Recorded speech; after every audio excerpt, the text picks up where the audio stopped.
사울이 왕이 돼서 이제 첫 번째 잘못을 범하게 됩니다. 상황은 아직 그 리더십이 확고하지 그런 못한 상태에서 사울이 왕이 될 때 40세라 그가 이스라엘을 다스린 지 2년에 이 숫자는 좀 정확한 것 같지 않습니다. 이 원어로 보면은 이게 좀 이렇게 다르게 해석이 가능한 그런 겁니다. 어쨌든 지금 보니까 이 흐름상 아직 리더십이 확고하지 그런 못한 상태에서 이제 블레셋과의 전쟁을 치러야 됩니다.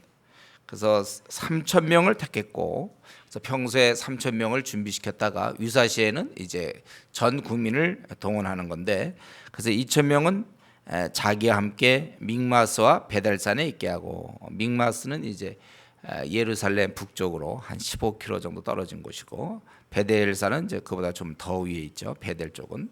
그리고 1천 명은 요나단과 함께 베냐민 기브아에 있게 하고 남은 백성 각기 장막에 보내니라.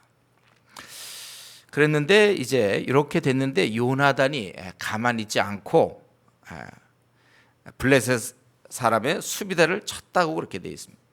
그랬더니 블레셋 사람이 이를 들은지라 사울이 온 땅에 나팔을 불어 이르되 히브리 사람들아 들으라 하니, 지금 이제 블레셋과 전쟁을 치러야 됩니다. 그러나 이 블레셋은 5절에 있는 것처럼 매우 강한 그러한 군대를 갖고 있습니다. 블레셋 사람들이 병거가 3만여 마병이 6천 명이며 백성은 해변에 모래같이 많더라. 아주 블레셋 사람과 전쟁을 해야 되는데 그쪽은 너무 많은 거예요. 이에 비해서 이스라엘 사람들은 제대로 이렇게 훈련도 잘 안 되고 아직 왕정 정치도 확고히 잘 안 돼 있는 그런 상황 속에서, 그래서 이스라엘 사람들이 했던 일은 뭡니까? 위급함을 보고 절박하여 굴과 수풀과 바위 틈과 은밀한 곳과 웅덩이에 숨었다고 그랬어요. 아예 어떤 사람은 아예 강을 건너가 버렸어요. 싸워야 될 사람들이 아주 겁이 나가지고 막 숨고 도망가고 그랬습니다. 거기 보면 7절에 백성이 떤다고 그랬습니다. 아주 두려웠어요. 아직 전쟁 준비가 제대로 안 돼 있는 상태에서 저들은 아주 두려웠습니다. 그래서 사무엘을 기다리는데 아주 극도의 이런 공포 상황이죠. 거기서 7일을 기다리는 거예요. 그러니까 이제 하루 지나고 이틀 지나고 3일 지나고 계속 지금 전쟁의 위험이 있고 백성은 자꾸 흩어져 가고, 여기 8절에 보면 사울에서 흩어지는지라. 그리고 계속 기다려요. 마지막 이제 7일인데 근데 더는 자기가 못 기다리겠어요. 온다고 그랬는데 안 오는 것 같으니까. 그래서 어떻게 했냐면 그 번제 화목제물을 이루 가져라 하며 번제를 드렸다. 자기가 그냥 드려버린 거예요. 그래서 번제 드리기를 마치자 그때 사무엘이 온지라.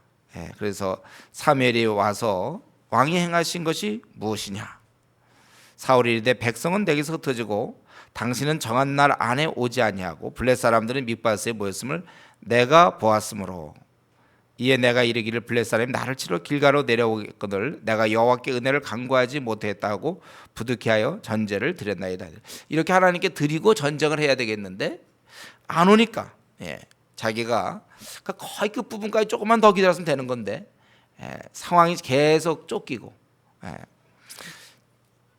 사람이 이렇게 공포 속에서 하루가 지나고 또 그 다음 날 지나고 하루 종일 공포 속에서 3일 4일 지나면 얼마나 힘들겠습니까? 그래서 결국은 안 돼서 하나님의 종인 사무엘이 해야 될 일을 이제 이 왕이 했다는 것. 뭔가 왕의 입장에서는 뭔가 좀 딱한 상황이죠.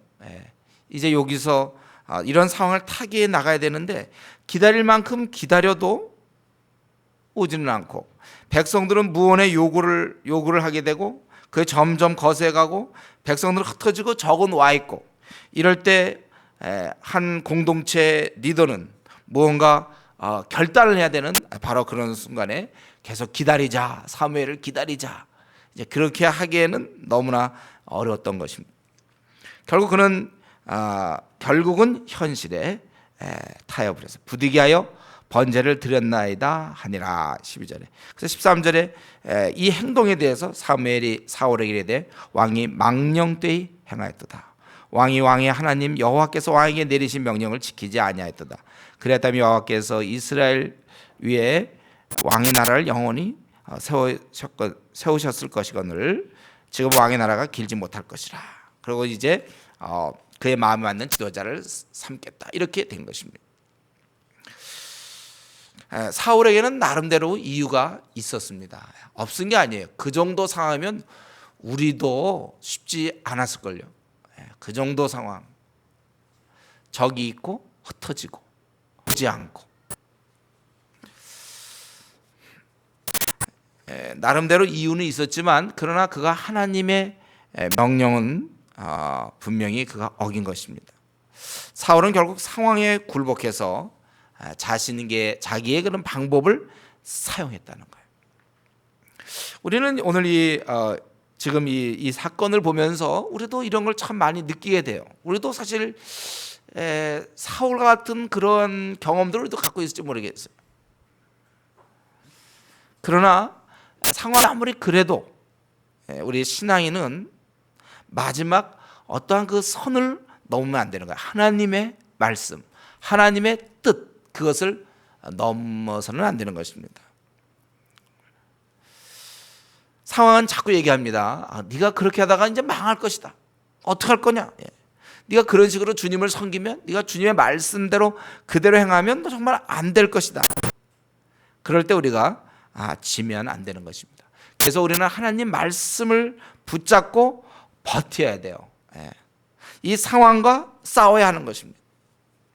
우리 신앙인은 그렇게 살아야 돼요. 상황을 계속 보면은 이건 굴복하기 좋은데 쉽게 굴복하는 사람들이 있어요. 그 아무 열매가 없어요. 그러면은요, 그건 자기가 해 나가는 거예요.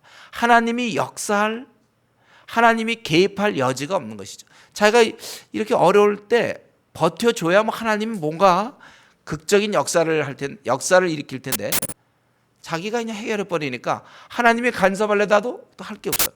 우리가 다 해버리니까. 여러분, 우리는 이 상황과 싸워서 이겨야 되는 것입니다.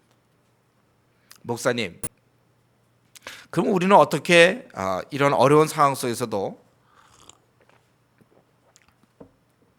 계속 말씀에 그냥 순종하고 말씀대로만 우리가 살 수 있습니까? 원칙대로 우리가 살 수 있습니까? 그건 우리가 첫 번째, 우리가 성경 하나님 말씀을 기억해야 되죠. 우리 하나님께서는 우리가 감당할 시험 당함을 허락지 않았다고 그랬어요. 그냥 우리가 다 이길 수 있는 거라는 거예요. 감당할 시험 그것 이상은 우리에게 허락한 적이 없다.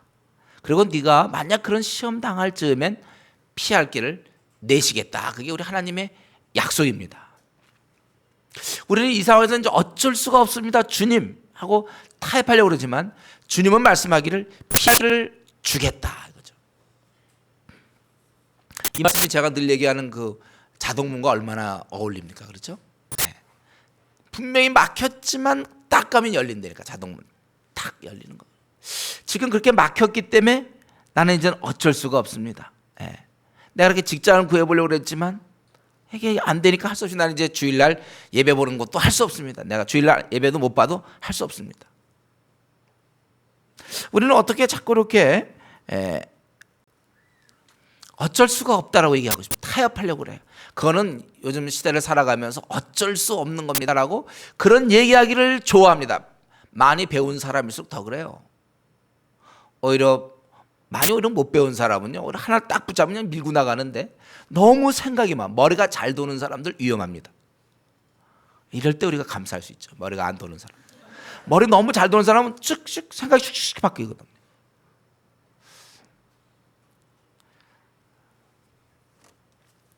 이 말씀을 우리가 생각해야 돼요. 피할 길을 주겠다고 약속한 걸 꽉 붙잡아야지. 자기가 스스로 피할 길을 만나면 그게 낭패입니다. 이런 이제 전쟁을 해야 되겠으니까 번제를 드리고 전쟁을 해야 되겠는데 우리는 믿음의 행진을 위해서는 말씀을 기억하고 또 한 가지는 내 경험.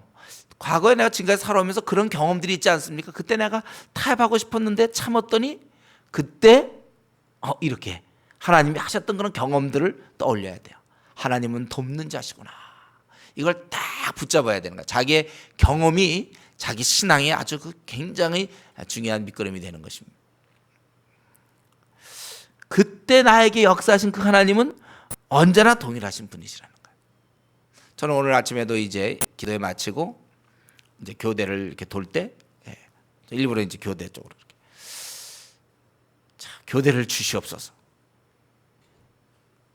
상황을 생각하면 돈도 안 되고 또 국립이고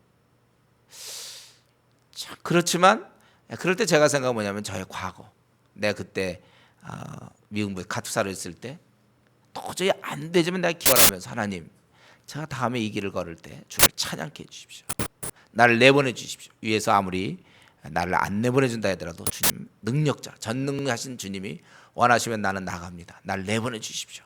그래서 위에서 그렇게 막았지만 결국은 저는 나갈 수 있고 그래서 제가 그때 경북의대 이제 개척하게 되고 이제 그럴 때 바로 그런 과거의 그 경험 때문에 버티는 거예요. 여러분 그래서 이 경험은 소중한 거예요. 그런데 자기가 이런 경험할 수 있는 기회에 타협해버리면 그때 타협하면 그럼 하나님이 함께 하시는 걸 우리가 체험할 수가 없잖아요. 자기는 머리를 잘 썼다고 생각하지만 너무나 10을 얻고 만을 잃어버린 거예요. 나는 이랬으니까 어쩔 수 없이 나는 뭐 우리 그런 거 있잖아요. 여기 뭐 7일을 기다리는 것도 힘들지만은요. 예를 들면 내가 결혼을 하려고 그러는데 배우자가 특별히 뭐 자매들의 경우 그런 경우가 많아요. 뭐 신실한 형제가 얼마 없다 이거예요. 그러니까 할 수 없이 불신자라도 해. 지금 7일이 아니라 내가 7년을 기다렸다. 7년을 그 해를 기다렸다. 이제 더 못 참겠다. 불신자라는 게 그런 얘기 실제로 많이 해요. 그러나 우리는 기다려야 되는 거예요. 내가 차라리 안 하고 말지 뭐. 정말 뭐 화려한 싱글이라고 그러죠. 신앙의 싱글이죠. 차라리 나 신앙 없는 사람과 결혼할 바에는 안 하고 말아. 그게 우리의 자세죠. 오래를 넘기면 안 되니까. 불신자라도 그냥 신실한 것 같으니까. 그러면 안 되는 거예요. 하나님은 전능하신 분 아니십니까? 하나님은 나의 그 머리털도 다 세고 계시는 분이세요. 그분이 나의 아버지인데 무엇으로 우리가 정말 우리가 이것을 염려할 거라고는 전혀 없어요. 오직 염려할 것은 내가 신앙이 떨어질까 그거 하나 염려해야지. 이 땅에서 우리가 무엇을 염려합니까? 전능하신 하나님께서 우리 편이신데 그분이 나의 아버지신데 무엇을 염려하고 그래서 우리가 참 조잡하게 말이에요. 타협을 해버린다는 거예요. 타협할 게 어디 있습니까? 너 왜 그러냐? 이런 소리 들어가면서도 끝까지 버텨야 되는 거예요. 그리고 우리 다니엘의 세 친구가 얘기 있잖아요. 자기가 풀물에 던져지면서도 하나님께서 구원하실 것이다. 그리고 많이 그리 아니하실지라도 괜찮다 이거예요. 뭐 죽어봐야 천국인데요. 여러분 우리가 죽어봤자 천국 아닙니까? 망하면 망하자 그거죠 뭐. 내가 신앙에 내가 신앙을 버리거나 세상과 내가 타협하기보다는 차라리 망하겠다. 우리의 제일 마지막이 뭐예요? 망하는 것밖에 더 있습니까? 망하는 거 말고 또 뭐가 있어요? 망하는 거예요. 내가 만약 결혼 문제다. 결혼 못하면 되는 거 아니에요? 까짓 거 뭐. 제일 마지막을 생각하세요 여러분. 그래 못하면 뭐가 문제야? 그러나 실제로 못할 것도 없어요. 선한 아버지께서 또 계획이 있으시니까. 제 아는 분 중에 50살에 자매 결혼. 뭐 그렇게 할 수도 있는 거. 아니면 또 안 가도 되고. 그런 이해는 필요 없어요 사실. 지금 그런 이해가 있으니 걱정하지 마. 이건 그냥 내가 한 얘기고. 그거는 사람마다 다 달라. 그런 우리는 어떤 믿음을 가져야 됩니까? 망하지 뭐 아직 거 뭐. 뭐 망하면 안 되나? 이 땅에서 망하면 안 되는 거예요? 뭐 그걸 우리가 타협을 합니까? 특별히 재정과 관련해서 우리가 약해져요. 특별히 가장의 경우 애들을 먹여 살리고 내가 책임져. 이거 착각하지 마세요. 가장 책임지는 거 아니에요. 그도 하나님의 아들 딸들이에요. 하나님이 책임져 주는 거. 전 지금까지 그렇게 살아요. 물론 가장으로서 성실해야 되지만 그러나 궁극적인 거 저는 그랬어요. 내가 지금까지 살아오면서 힘들 때마다 이 자녀들 문제 이건 내 자녀입니까? 하나님의 자녀지. 난 형식적으로 아빠 노릇을 하고 있을 뿐이지 내가 뭐 이들을 어떻게 책임지면 이들의 내가 생명을 어떻게 내가 결정하며 이들을 어떻게 해요? 그거에 연연해서 말이죠. 막 가장인데 내가 이들을 그렇게 생각하지 마세요. 월권인 줄 아십시오. 여러분, 우리가 앞날에 여러 문제, 제가 늘 예언하지만 우리 앞날에 계속 어려운 문제가 있을 거라고 얘기했죠. 제가 또 부딪히고 또 부딪힐 겁니다. 그러나 우리는 주님의 방법대로 하세요. 타협하지 마세요. 뭐 타협할 건 뭐 있습니까? 우리가 체면이 있지. 우리가 하나님 나라의 아들인데 말이죠. 내가 딸인데 어떻게 이 땅에서 그런 것에 내가 타협을 해요. 내가 차라리 죽지요. 차라리 죽는 게 낫지 뭘 타협을 합니까?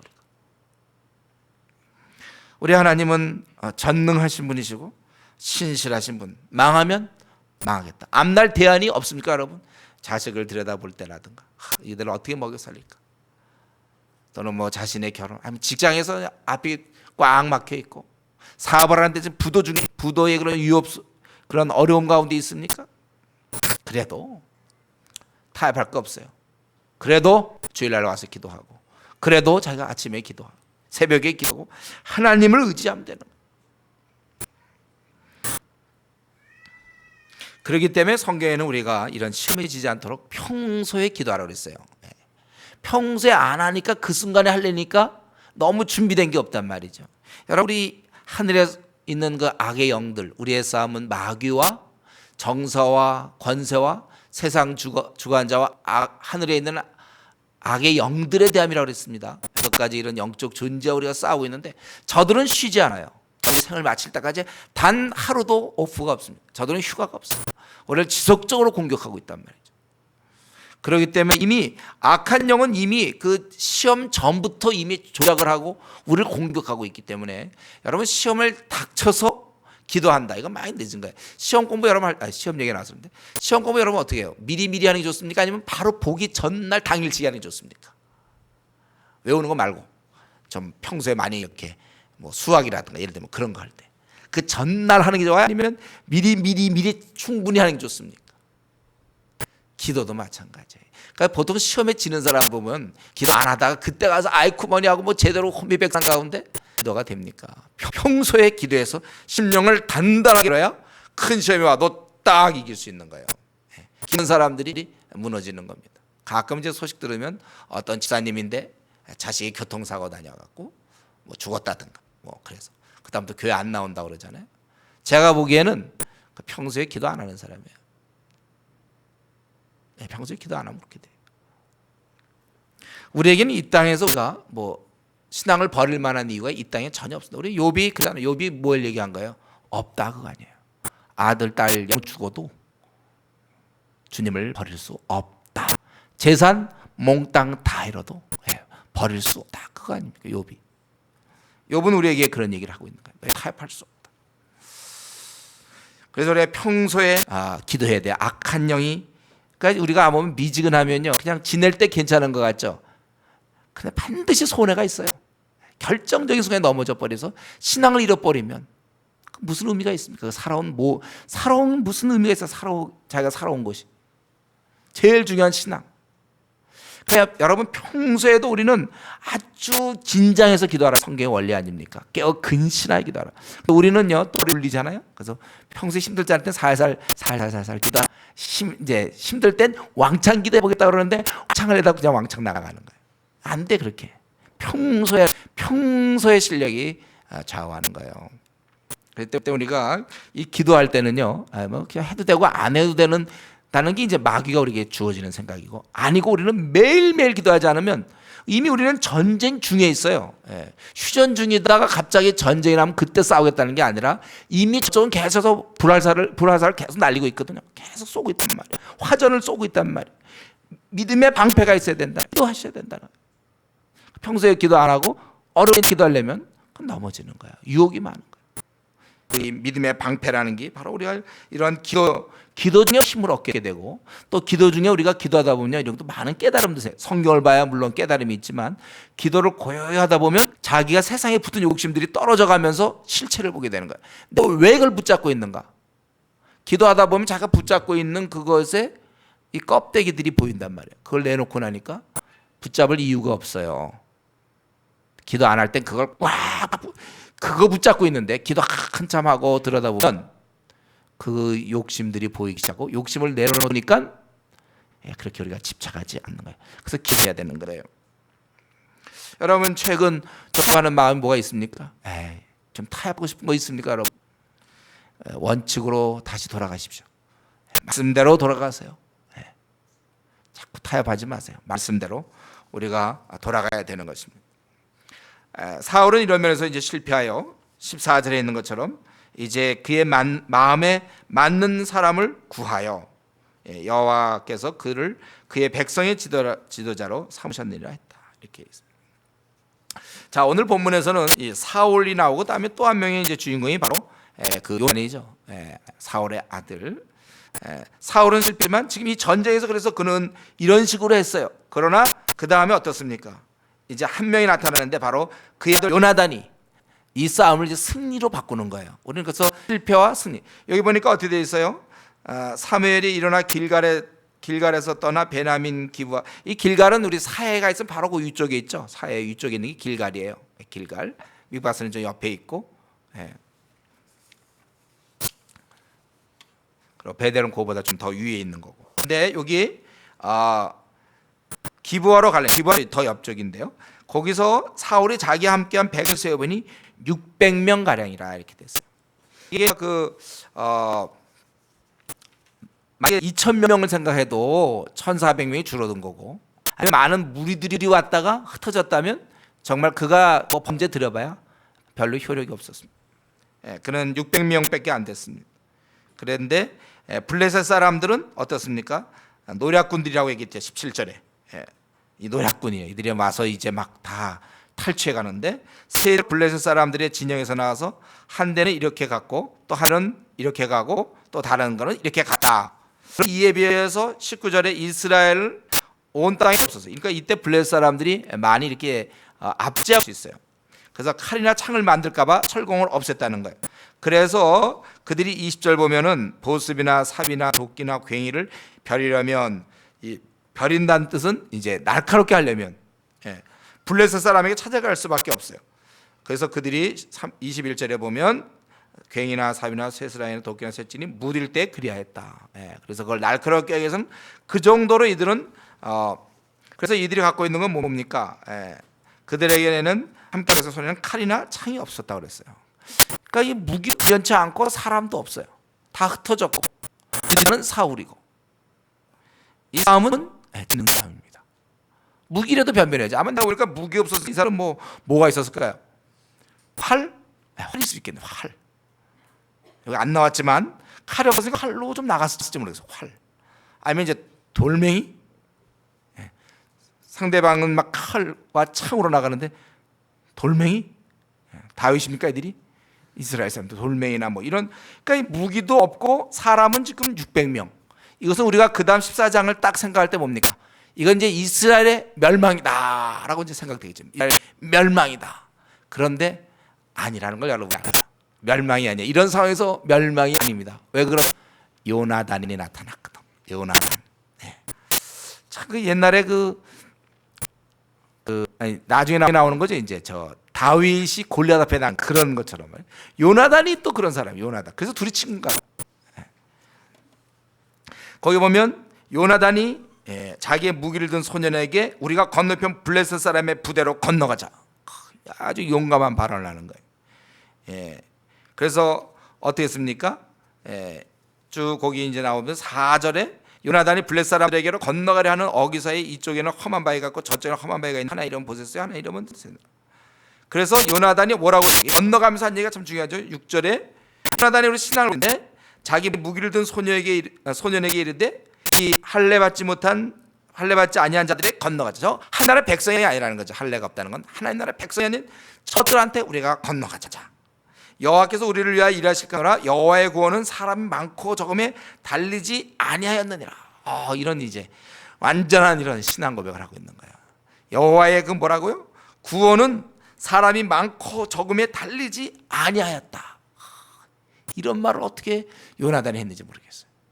근데 이거 보면도 웬만큼 적어야죠. 자기와 지금 병든 소년 지금 전쟁하러 가면 구원은 사람이 많고 이거 실제이거든요. 그러니까 말로만 하고 그래서 믿습니다 하고 간 게 아니고, 그리고 그건 가는 거예요. 요나는 정말 이거. 근데 또 이 무기 든 자도 아주 믿음이 좋아요. 예. 그래서 아마 같이 있었는지 모르겠지만, 당신 마음에 있는데 다 행하여 앞서가소서. 내가 당신과 마음을 같이 했다래이다. 앞서가면, 혼자 가면 이제 뒤에 가서 죽으러 가는 거죠. 근데 이제 요나단이 그렇게 얘기했어요. 이제 아마 자기 나름대로 하나님 뜻을 생각했나 봐요. 만약 그들이 우리가 가겠다 하면은 우리가 그건 안 되고, 오라 그러면 그건 하나님의 사인이다, 이렇게 생각해요. 그렇게 생각을 했는데, 그들이 이제 둘이 가니까 뭐예요? 11절에 블레셋 사람들에게 보임에 블레셋 사람들이 아주 반가워하죠. 그동안 막 숨어서 볼 수도 없었는데 둘이 나타났다는 거예요. 보라, 히브리 사람이 그들이 숨었던 구멍에서 나온다 하고, 올라오라 이렇게 얘기했어요. 너에게 우리가 보여줄 것이 있느니 하니라. 뭘 보여줄까요? 이제 뭐 너희들 한번 우리가 멋있게 죽인다든가 뭐 그런 거겠죠. 그랬더니 요나단이 자기의 무기를 든 자에게 이르되 나를 따라 올라오라. 여호와께서 그들을 이스라엘의 손에서 넘기셨느니라 하고, 요나단이 손발로 기어 올라갔고. 그러니까 아마 이거 올라갈 때 그들이 빨리 죽였어야 되는데 그냥 이제 오라 그러고 아마 기다렸는지 모르겠어요. 그래서 손발로 기어 올라가고 그 무기를 든 자 따랐더라. 우리는 요 지형이 말이죠, 여기가 굉장히 좁은 곳이에요. 넓은 지금 평원이 아닙니다. 평원이 지금 그 해변의 모래까지 많은 백성이 있고 툭툭 나간 게 아니고, 다행히 그래도 여기는 좀 협첩한 곳이 되는 거죠. 좁은 곳이고, 그러니까 상대적으로 좀 수가 적어도 좀 나은지 모르겠어요. 그래서 손발로 기어 올라가는데 이들은 기다리고 있는 거야. 자기 죽일지도 모르고. 그래서 그리고 블레셋 사람들이 요나단 앞에서 엎드려짐에 무기를 든 자가 따라가면 줘요. 그가 사실은 같이 했을 것이고, 그러나 아직 죽지 않았다는 것은 확실하게 그 요나단의 그 따라가던 자가 죽였다, 그 뜻이에요. 요나단과 그 무기를 든 자가 반나절 가리 땅 안에서 처음으로 쳐 죽인 자가 20명 가량이라. 저는 혹시 두 사람 말고 또 있나 생각해 보니까 그런 것 같지는 않아요. 20명이라는 걸 볼 때 그들이 어느 정도 시간을 들여서 20명을 죽였다는 건. 그런데 어떻게 됐습니까? 들에 있는 진영과 이들이 이렇게 싸워 나갈 때 들에 있는 진영, 아주 주력 부대죠. 모든 백성들이 공포에 떨었고 부대와 노략꾼들도 떨었으며 땅도 진동하였으니 이는 큰 떨림이었더라. 이때 우리 이제 이렇게 했을 때 하나님께서 이들에게 은혜를 주신 것이죠. 그래서 거기 보면은 이제 하나님이 도와주시는 장면이 그거예요. 15절에 보면, 물론 도와주는 게 이제 그 윗부분도 있죠. 그들이 손발로 기어 올라갈 때 그다음까지 죽이면 되는데 이때 가만히들 있다가 결국 죽게 되고, 싸운데 어떻게 그들을 또 물리칠 수 있었어요. 20명 가량을 죽일 정도니 이거 하나님이 다 허락하신 것이죠. 또 그때 이 공포에 떨었다는 것, 전쟁을 하는데 쏠 때 공포에 떠는 쪽이 안 되는 거예요. 이들은 수가 그렇게 많은데도 공포에 떨었다고 그랬어요. 그리고 땅도 모든 진영과 모든 백성들이 공포에 떨었고, 이게 아마 들에 있는 진영과 모든 백성들이 다 떨었고, 그 다음에 부대와 노략군들도 떨었으며 땅도 진동하였으니 큰 떨림이었다. 그리고 이제 가만히 보니까 이 막 이리저리 무너지는 걸 보고 사울이 누가 나간다 보니까 바로 요나단이 나갔다는 걸 알겠어.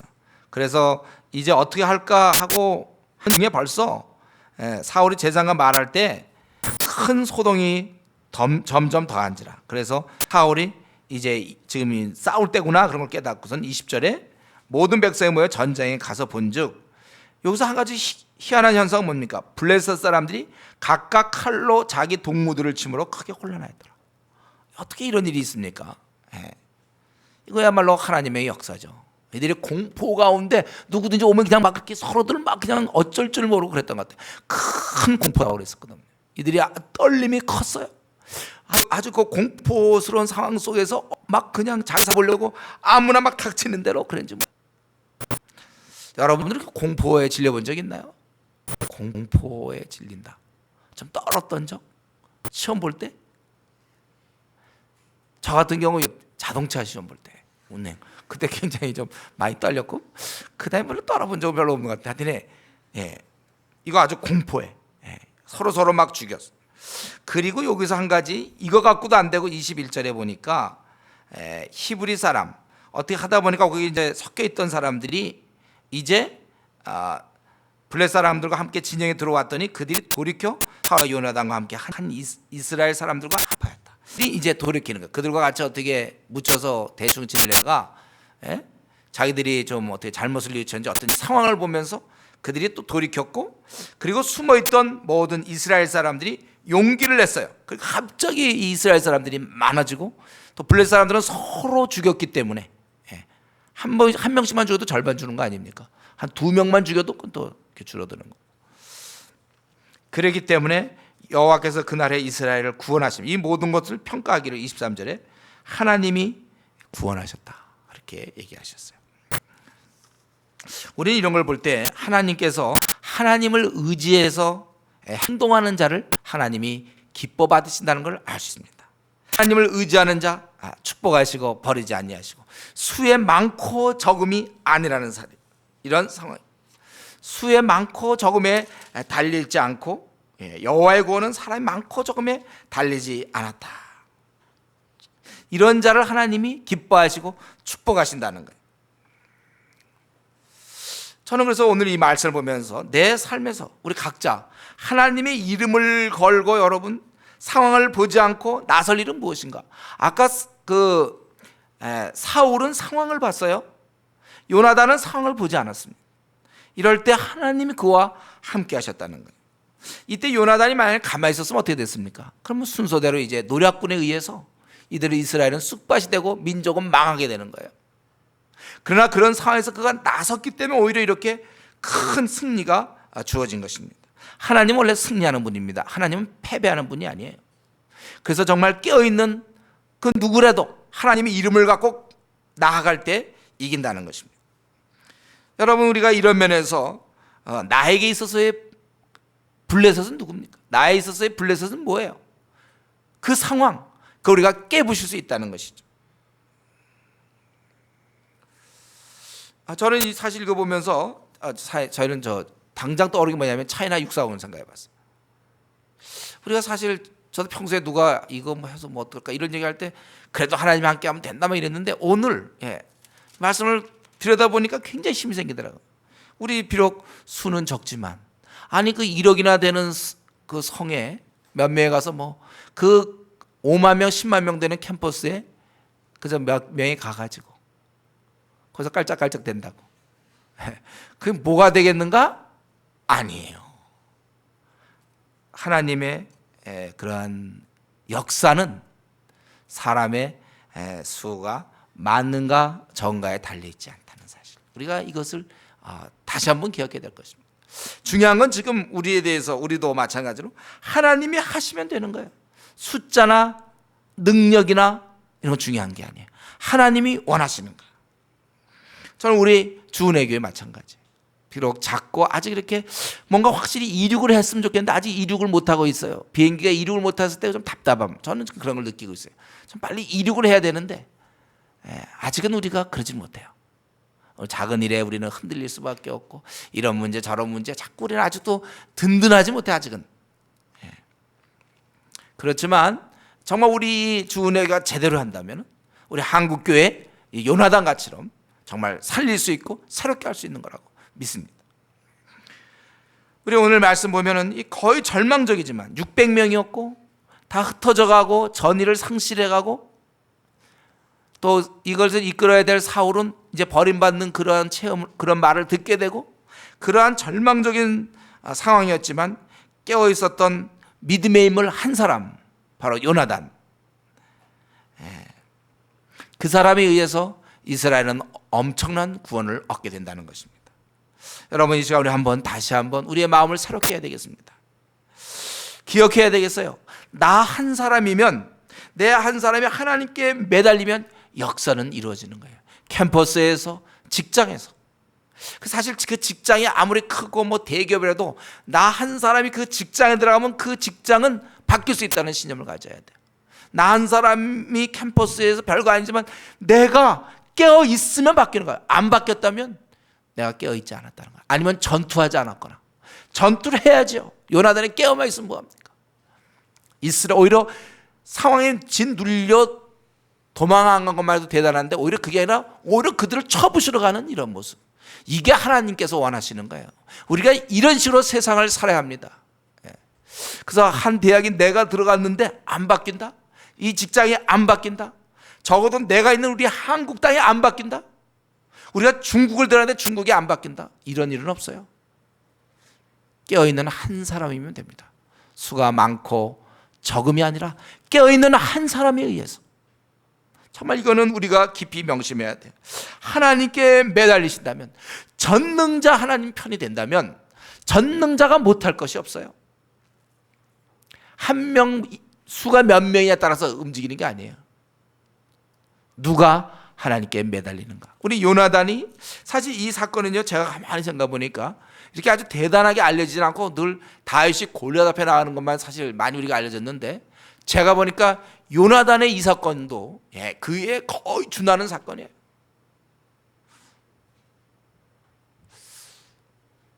더 연구해봐야 돼. 이게 어느 정도까지 되는지. 그러니까 거의 준하는 건지 아니면 조금 뛰어넘는지도 지금 순간적으로 생각해보니까 좀 뛰어넘는 것 같기도 해.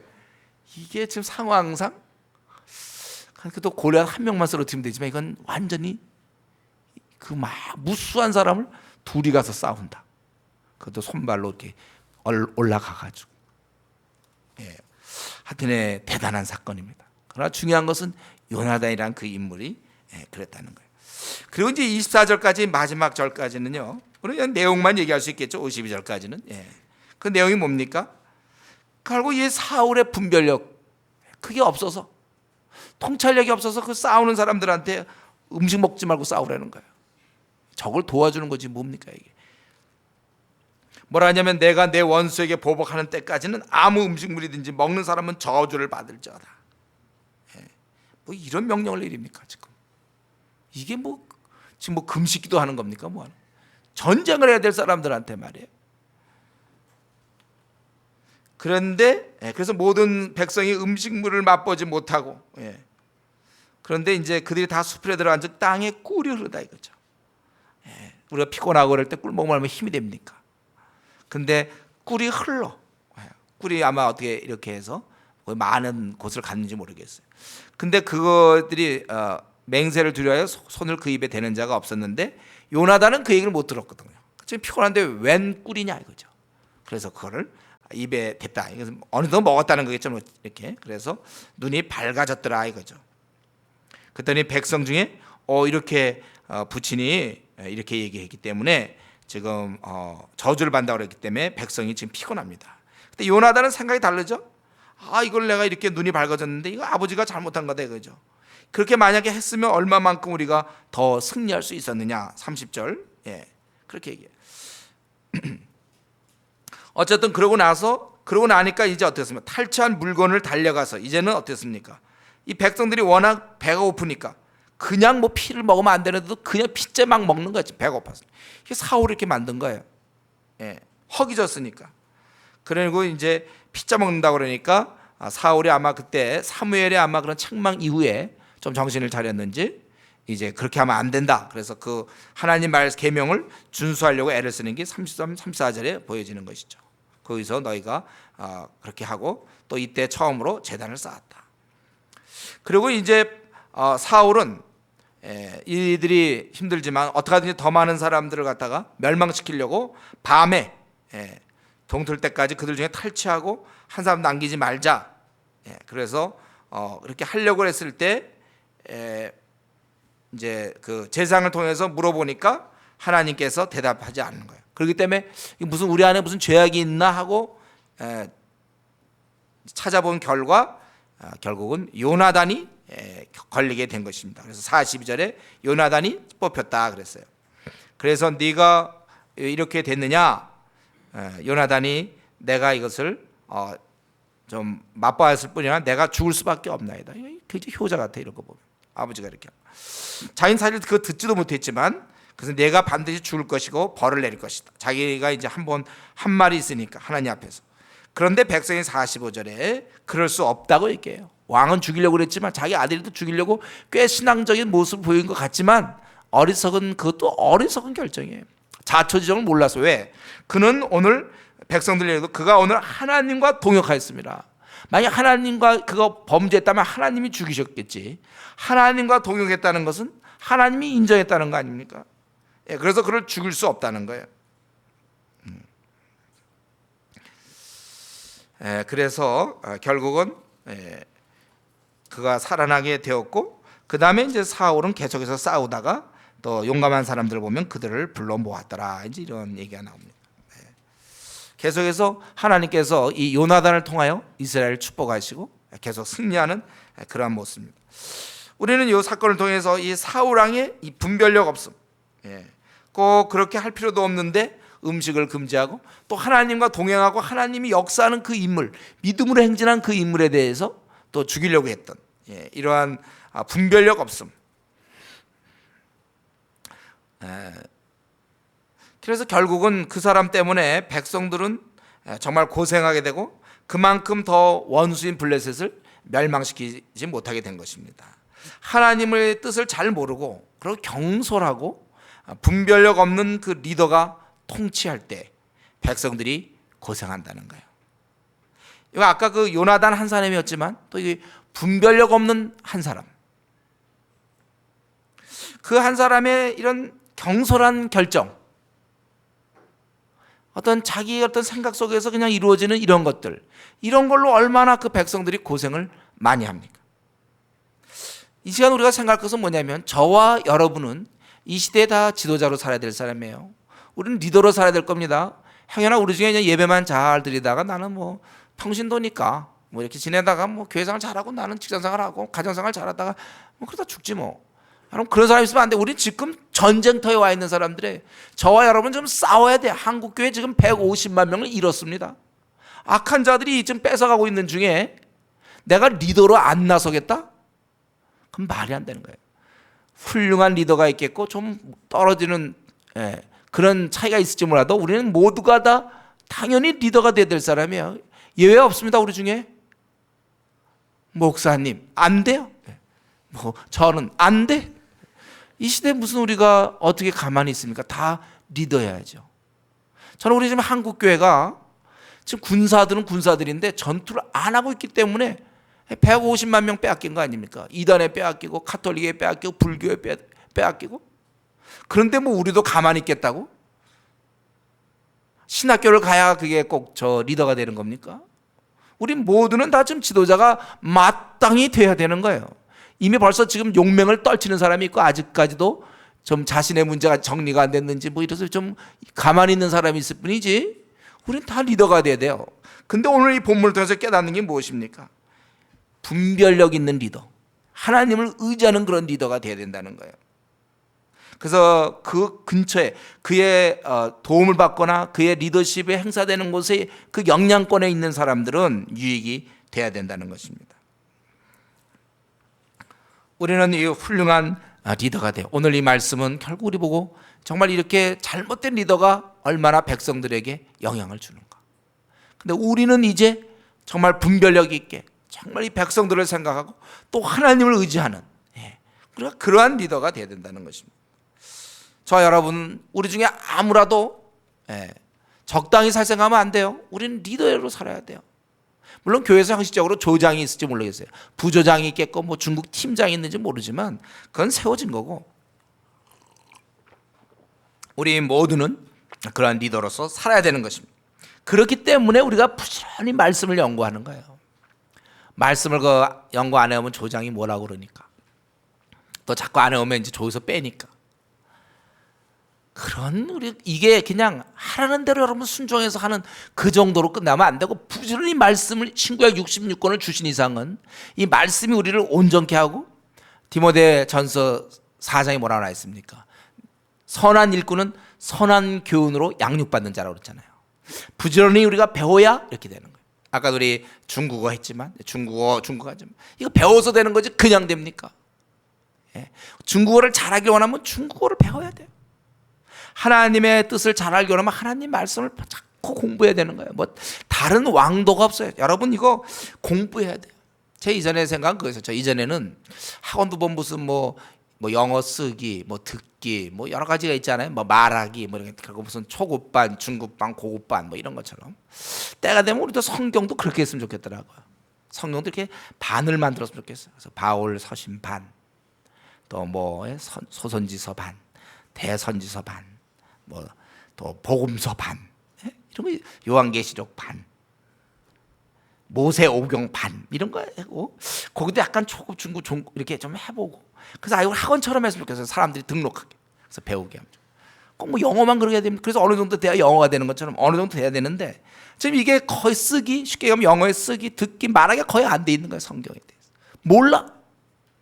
그러니까 엉뚱한 결정 그게 이제 자신의 앞날 문제, 취직 문제, 결혼 문제, 뭐 자녀 키울 때, 뭐 배우자의 관계 이런 게 엉뚱하다니까요. 성경에 나와 있지 않아요. 그러니까 자기 그냥 사울이 한 것처럼 분별력 없는 한 사람으로 말미암아.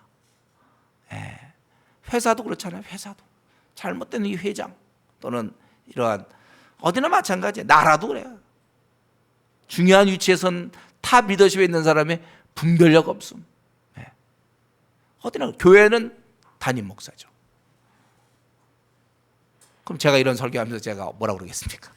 그러니까 여러분이 기도해 줘야 된다는 거예요. 그러니까 제가 이 담임 목사 일을 잘 감당하려면 기도해 주셔야 되는 거예요. 기도. 특별히 그러니까 여러분이 편하고 좀 행복하려면 마음대로 하세요. 여러분들이 난 고통스럽게 교회 생활하고 싶다 하면 전례에서 기도할 필요 없어요. 잠깐만 자연스럽게 자연인은 얼마든지 사람에게 고통을 줄 수 있거든. 그러니까 여러분들도 좀 행복하게 교회 생활 좀 하고 싶고 좀 내 신앙이 잘 자라고 싶고 좀 도전받고 늘 말씀에 은혜 받고 이러고 싶다? 그럼 그런 사람 기도하세요. 공짜가 없습니다. 그 기도는 자기는 안 하고 다른 사람이 기도해 주면 자기가 은혜 받겠다? 그런 걸 얌체라고 그러는 거예요. 그러면 안 돼요. 여러분들 기도해 주셔야 돼. 저를 위해서. 어디나 마찬가지예요. 우리나라를 위해서도 그래서 원래 성경에는 높은 지위에 있는 자를 위해서 기도하라고 그랬잖아요. 그러니까 노무현 대통령에 대해서 기도 안 하면서 뭐 정부가 어쩌고 하는 사람 자격 없어요. 그런 사람. 그건 아주 웃기는 사람이에요. 자 기도도 안 해놓고 뭘 얘기할 게 어디 있습니까? 우리는 어디나 회사에 들어가면 마치 회사의 그 회장과 자기 윗사람을 위해서 기도해야 되는 거예요. 그리고 안 한다고 뭐 자꾸 뭐라 그러면 안 되는 거예요. 오늘 말씀 이게 좀 뭐 길었지만 결국은 두 사람이 나오는 거니까 같은 핏줄을 갖고 있는 가족이지만 부자간이지만 너무나 다릅니다. 사울 같은 사람이 있어요.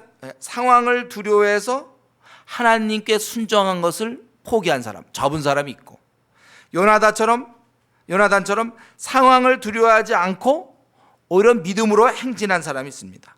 하나는 블레셋을 두려워했고 하나는 블레셋에 대해서 두려워하지 않고 오히려 블레셋 사람들이 크게 떨었다고 그랬어요.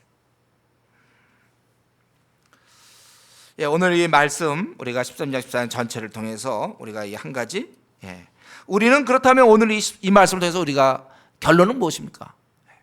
우리는 어떻게 하든지 상황을 두려워하지 아니하고 하나님을 의지하여 정말 전투하는 믿음의 사람 요나단처럼 되어야 되겠다 이것이죠. 사울처럼 되겠다는 사람 없죠. 사울처럼 되지 말아야 되겠다는 건 우리가 교훈이 되죠. 사울처럼 내가 상황에 타협하지 말고 요나단처럼 내가 이렇게 믿음의 인물이 되는 거예요.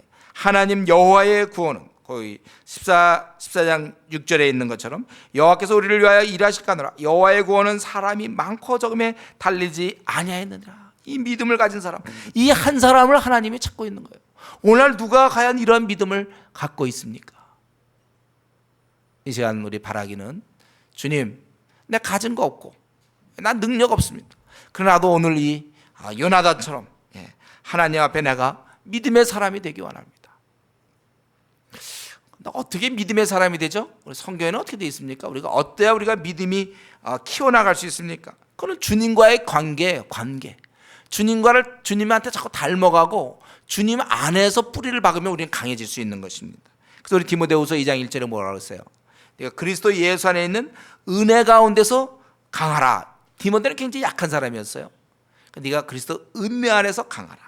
평소에 늘 주님과 깊은 기도 생활, 평소에 늘 말씀을 사모하고 주님을 묵상하고 기도 생활하는 사람들이 점점 믿음이 강해지는 거예요. 간단한 원리입니다. 그러니까 우리가 말씀 기도 생활하면 우리는 강해지는 것이고 그거 그냥 대충 하루하고 이틀 쉬고 또 하루하고 들쑥날쑥하게 그래가지고는 신앙이 자라지를 않아요. 그거는 그건 실패하는 것입니다.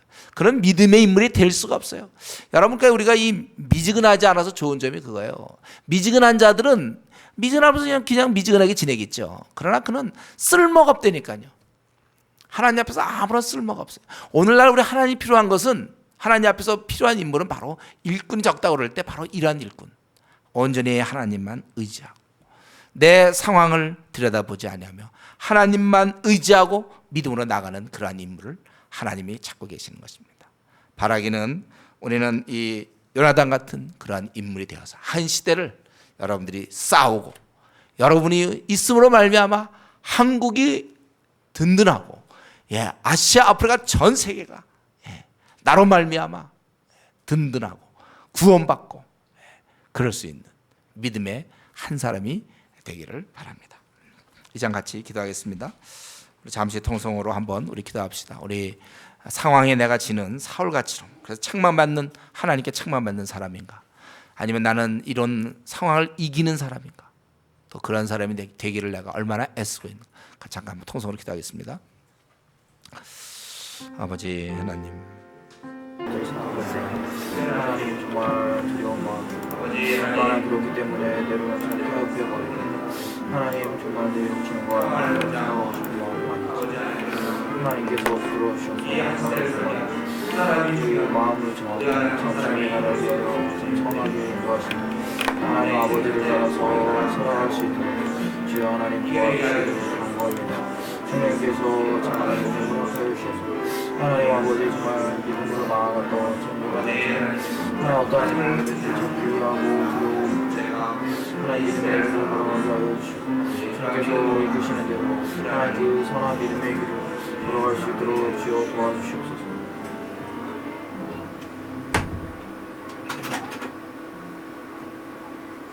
하나님 아버지, 우리가 상황을 크게 보고 하나님을 작게 보는 그런 사람이 되지 말고, 우리가 이 상황을 작게 보고 하나님을 크게 보는 그러한 사람들 되게 해주시옵고, 이 시대에 하나님 믿음으로 하나님께 나아가며 하나님을 생각하며 하나님 나라를 위해서 위대한 일을 계획하고 추진하는 자를 우리 하나님 기뻐하십니다. 우리 다 그런 사람이 되게 하시고, 우리 교회가 그런 교회가 되어서 하나님께 많은 영광 돌리게 해주시옵소서. 상황 때에 답답해하고 힘들어하지 않게 하시고, 상황 넘어 우리 하나님의 역사하실 분은 저희들 되게 해주시옵소서. 상황에 매몰되지 않게 하여 주시옵소서. 주여 우리에게 믿음을 주시옵소서. 주님과 늘 동행하는 저희들 되기 원합니다. 감사하고 예수님 이름으로 기도드립니다.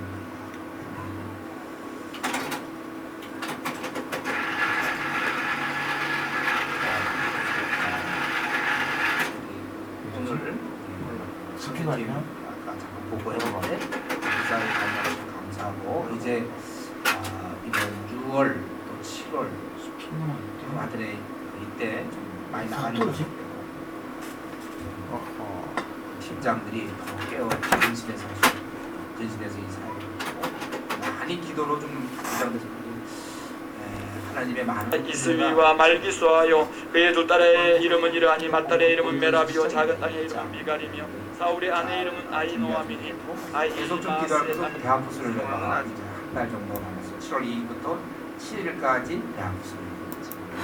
100명 정도 생각하고 30명 정도의 불신자나 초신자를 초청할 생각인데, 주위에 있는 아는 사람들 많이 소개해서 100명을 목표로 하지만 소속으로 그 이상으로 많이 와야죠. 일꾼 필요한, 한매도 와서 일꾼 해야 되니까 우리 성도들이 한 사람에 한 명씩 대학생들 소개할 생각하고 지금부터 해야 됩니다. 임박해서는 안 됩니다. 지금부터 보통의 미리 받아놓고 자기 주위에 대학생들 아는 사람들 있죠. 대학생들 이번에 우리가 일주일간 크게 바꿔놓을 생각을 합니다. 위에서 좀 많이 기도하면 좋겠습니다. 찬송가 514장 1절과 4절, 1절과 3절을 보겠습니다. 주기도문으로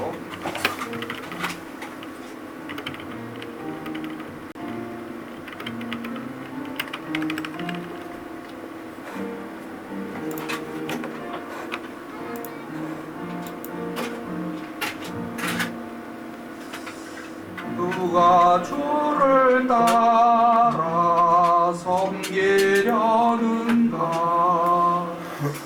누가 죄 난 따를까 누가 주를 섬겨 나를 구할까 누가 주의 길을 따라가려나 부르심을 받아 주의 은혜로 주를 따라가네 주만 따르네 환난 백방 많고 원수가 많아 주의 용사도 일리하니 누가 능히 이겨 넘어뜨리랴 변함없는 진리 승리하리라 기쁜 찬송하러 주의 은혜로 주를 따라가네 주만 따르네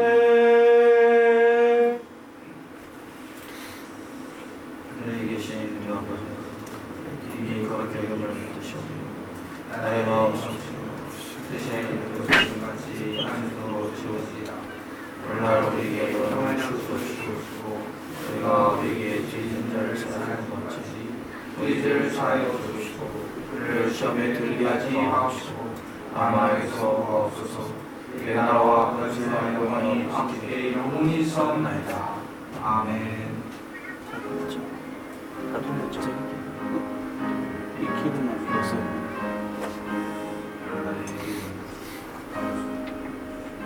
목사님 말씀하시면 네?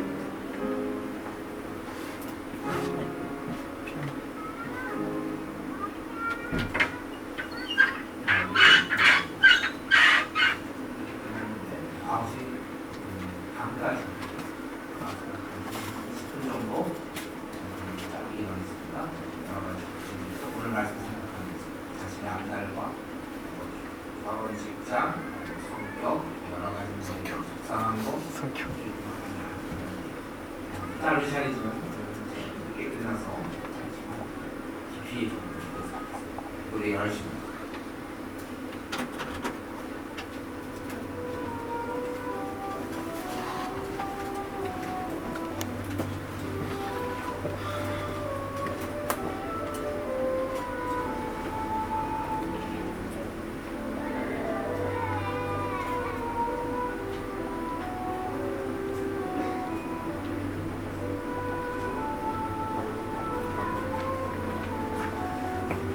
했어 했구나 응